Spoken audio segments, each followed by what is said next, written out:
You wake up, check your phone, and suddenly you're in the whirlwind.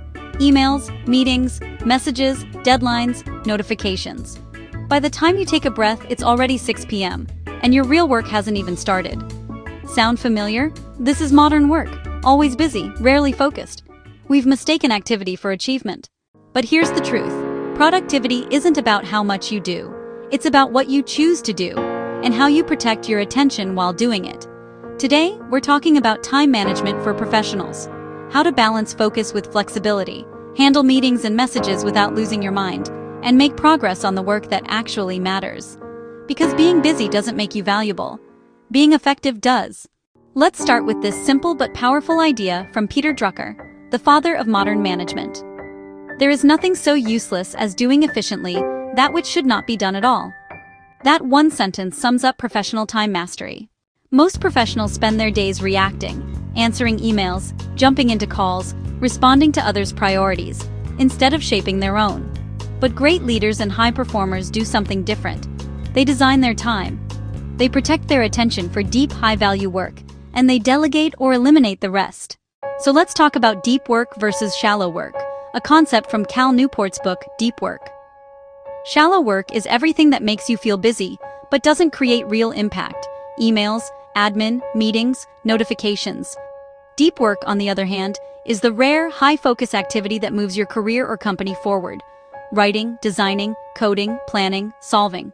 Research shows that professionals who spend at least 2 to 3 hours a day in deep work produce up to 5 times more valuable output than those who multitask all day. So, block your mornings for deep work whenever possible. Turn off notifications, close Slack or Teams, and give yourself uninterrupted focus. And here's the key: don't apologize for protecting that time, because in the long run, your results will speak louder than your availability. Next, let's talk about meeting management, one of the biggest time killers in the professional world. Studies from Harvard Business Review found that managers spend an average of 23 hours per week in meetings, most of which they rate as unproductive. That's half a work week gone. Here's how to fix it. Before scheduling a meeting, ask, "Can this be an email?" If it must be a meeting, set a clear purpose, agenda, and end time. Start on time. End early. Always have action points. And if you're invited to a meeting that doesn't need you, politely decline or ask for notes instead.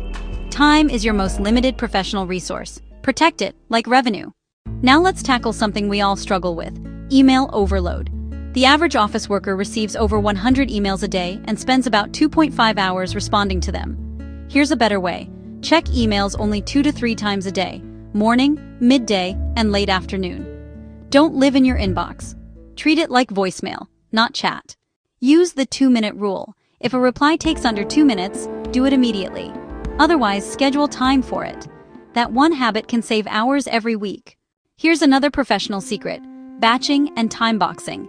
Batch similar tasks together: calls, approvals, follow-ups, planning, and do them in one focused block. Then timebox them into your calendar. If something matters, give it a home on your schedule. Otherwise, it'll float forever on your to-do list. Now let's talk about energy management at work. We've already discussed this in a previous episode, but here's how it applies to professionals. You're not a robot. You can't work at 100% all day. Most people have their sharpest focus in the first 3 to 4 hours after waking up. That's your golden window. Use it for strategic, creative, or deep tasks. Schedule meetings, admin, and communication for your lower energy times in the afternoon. If you align your tasks with your natural energy, your efficiency doubles. Finally, let's talk about something every professional forgets: recovery. When your workday ends, let it end.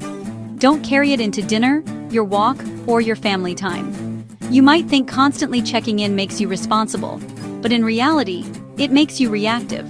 Recovery is not laziness, it's maintenance. Your brain consolidates insights, restores focus, and renews motivation when you unplug. So step away, disconnect, refuel. The next day, you'll bring sharper ideas, calmer judgment, and better leadership. Here's your challenge for this week: audit your schedule for one day. Mark every activity as either deep work, shallow work, or distraction. Then ask yourself, how can I spend more time in category 1? Because that's where excellence lives. Time mastery isn't about squeezing more hours out of your day. It's about filling your hours with meaning and focus. So remember this: Your value isn't measured by how many emails you send or meetings you attend. It's measured by the difference you make with the time you have. If this episode inspired you to rethink your workday, share it with a colleague or friend, and don't forget to subscribe to School Subjects Online, where we make time management and professional growth simple, practical, and science-backed. Until next time, work with focus, lead with purpose, and live with balance. Sound familiar?